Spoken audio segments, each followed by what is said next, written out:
मैं आपको अब दिखाती हूं कि कैसे चुनाव में 2019 और 2024 के बीच में जो लोकसभा चुनाव थे उसमें आपका वोट परसेंटेज ऊपर गया था, पर अब जो विधानसभा चुनाव हो रहे हैं उन सब में एक ही तरीके से आपका वोट शेयर, आपका प्रदर्शन जो है उसमें खराबी आई है। ये देखिए, अलग अलग हम आपको स्टेट्स दिखाते हैं। पहले बात कर ले अगर हरियाणा की, ये जो आप सफेद में देख रहे हैं ये था विधानसभा चुनाव 2019 का, ये है विधानसभा चुनाव 2024 का और यहाँ पे लोकसभा चुनाव है। तो देखिए हरियाणा में आपका वोट शेयर था 2019 में 31, लोकसभा में आपका 42% हो गया। बहुत अच्छा प्रदर्शन था आपका। पर फिर देखिए जब विधानसभा चुनाव की बात आई तो फिर आप 37% पे चले गए। बात अगर महाराष्ट्र की करें, 44% से लोकसभा में आप 63% तक गए, फिर वापस नीचे 16% आ गए। जम्मू कश्मीर में भी वही कहानी है, 12% था, फिर आपका 7% गया, फिर और कम हो गया, 6% चला गया। और झारखंड में आपका बेहतर हुआ है लोकसभा के मुताबिक। तो सवाल यह बनता है कि क्या ईवीएम को आप बहाने की तरह इस्तेमाल कर रहे हैं, जबकि आपके खुद के नेता पी चिदम्बरम हो, कार्ति चिदम्बरम हो, वो कह रहे हैं हमें ईवीएम से कोई तकलीफ नहीं है, और अब तो खुद खड़गे जी भी कह रहे हैं कि असली तकलीफ तो कहीं और है। नहीं, मैं एक आंकड़ा आपको मैं बताता हूं। अभी 2024 के विधानसभा चुनाव का एक आंकड़ा मैं बताता हूं। बैलेट पेपर से वोटिंग हुई है। बैलेट पेपर में केवल सरकारी कर्मचारी नहीं, दिव्यांग भी है, ज्येष्ठ नागरिक भी है। 3,000 साढ़े तीन हजार का सैंपल एक एक कॉन्स्टिट्यूंसी में है। अभी पोस्टल वोट जो है, भाजपा को 56.37% मिलता है पोस्टल में, ईवीएम में 89.26%। शिंदे जी को मिलता है बैलेट में, पोस्टल बैलेट्स में 35.80%, ईवीएम में मिलता है 70.37%। अजीत दादा को मिलता है पोस्टल में 40.6%, ईवीएम में मिलता है 69.49%। अभी हम आते हैं महाविकास आघाड़ी पर, ठीक है। कांग्रेस को पोस्टल में मिलते हैं 55.44%, ईवीएम में मिलते हैं 14.85%। ठाकरे जी को मिलते हैं 38.90% पोस्टल बैलेट्स में, ईवीएम में मिलते हैं 21.05%। पवार जी को मिलते हैं 46.51% और ईवीएम में मिलते हैं 11.62%। मुझे कोई भी सर्वे एजेंसी दिखा दो जो एक कॉन्स्टिट्यूंसी में 800 से ज्यादा सैंपल लेते हैं। तकलीफ नहीं है, कार्ति चिदम्बरम कहते हैं उनको कोई तकलीफ नहीं है, उन्हें आज तक कभी कोई तकलीफ नहीं हुई। मैं किसी व्यक्तिगत ओपिनियन की बात नहीं करूंगा। मैं सीडब्ल्यूसी में जो हुआ है और मैं आंकड़ों की बात कर रहा हूं, आपके सामने आंकड़े रख रहा हूं। मैं चिदम्बरम सर के सामने भी ये सारे आंकड़े रख दूंगा। और सर आपको लगता है कि आपकी स्ट्रैटेजी और आपके जो अंतरकलह था वो प्रॉब्लम थी कि नहीं थी, कि सारी गलती ईवीएम की है?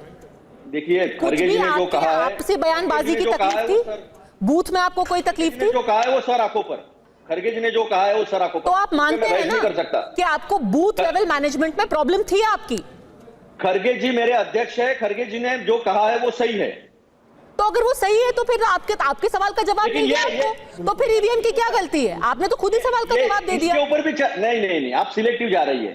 इसके जो सीडब्ल्यूसी होती है, सर्वोच्च बॉडी है हमारी, सर्वोच्च हमारा संस्था है हमारे कांग्रेस की। वहां पर जो रिजोल्यूशन होते हैं वो अध्यक्ष जी के अध्यक्षता में ही होते हैं। तो उन्हें जो मंजूर है वो इसमें मंजूर है। मैं वो सारी चीजें रख रहा हूं, आप सिलेक्टिव जा रही है। ठीक है, रख रहा हूं। ठीक है, किसी भी चीज को आपका ये कहना है कि सीडब्ल्यूसी का अध्यक्ष जी को सीडब्ल्यूसी मंजूर नहीं है? अध्यक्ष जी अध्यक्षता करते हैं उसकी, उनके मंजूरी के बगैर ये ठहराव ये रिजोल्यूशन में आ नहीं सकता है। ईवीएम पे एक बात जोड़ना है। हाँ समीर जी, देखिए पद्मा जी, ईवीएम को लेकर इतना प्रश्न उठाया जाता है कि ईवीएम मैनेज होती है। आप देखिए, जब प्रधानमंत्री मोदी महाराष्ट्र की जीत के बाद भाजपा मुख्यालय अपने कार्यकर्ताओं को संबोधित करने आए थे, तो प्रधानमंत्री मोदी ने कहा था कि हमने एक लोकसभा सीट जीत ली है। उन्होंने नांदेड़ सीट का जिक्र किया था कि हमने लोकसभा सीट जीत ली है, जबकि वो सीट सिर्फ 1500 वोटों से भारतीय जनता पार्टी हार गई। अगर ईवीएम मैनेज हो सकती थी और देश के प्रधानमंत्री अगर सार्वजनिक से बात कह रहे हैं कि हम एक सीट जीत चुके हैं, वो सीट अगर भारतीय जनता पार्टी हार जाती है, ये बता रहा है कि ईवीएम में किसी तरह की छेड़खानी नहीं हुई थी। देश का प्रधानमंत्री को ये इंफॉर्मेशन थी कि हम जीत गए, लेकिन 1500 वोटों से वो सीट हार गए। तो ये कैसे ईवीएम मैनेज हो सकती है? अच्छा मुद्दा उपस्थित किया। नहीं, मुद्दा रह जाएगा, मुद्दे से मुद्दा हो जाना चाहिए। देखिए, उस वक्त भी हमने अगर पोस्टल बैलेट का फिर से रिकाउंटिंग नहीं किया होता तो वो भी सीट हमें हरा दी थी।